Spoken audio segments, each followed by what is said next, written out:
Indonesia Open Gymnastics 2024 memasuki pertandingan di nomor aerobik pada event yang diselenggarakan di Gor Bulungan 9 hingga 10 Juli 2024. Hasilnya di National Development Putra dan Putri, DKI Jakarta dan Lampung masih mendominasi.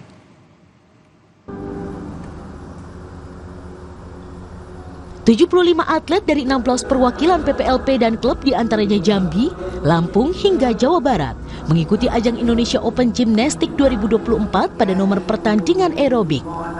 Persaingan kategori senam aerobik dianggap Ketua Umum PB Persani Ita Yuliati semakin merata. Hasilnya di National Development kelompok umur 9 hingga 11 tahun putri berhasil direbut wakil SAGC Jakarta Biara Ezra Ayuda Lope.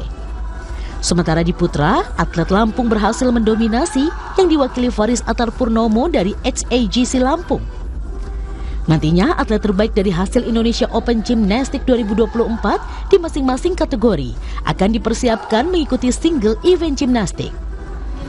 Ya, tadi kami sudah melihat single event yang paling dekat sebetulnya tahun depan di Suzuki di Jepang, tapi ada juga di Portugal. Jadi kami ingin memberangkatkan mereka untuk ke single event tersebut. Ada berapa kuota yang dipersiapkan? Kuota saya bilang ke mereka bahwa paling tidak ada yang single dan juga yang trio. Usai nomor artistik, ritmik, dan aerobik terselenggara, PB Persani masih menggelar 2 nomor pertandingan, yakni trampolin pada 11 hingga 12 Juli 2024 dan parkour pada 13 hingga 14 Juli 2024. Rini Taniken, Hanil Rivelino, Kompas TV, Jakarta.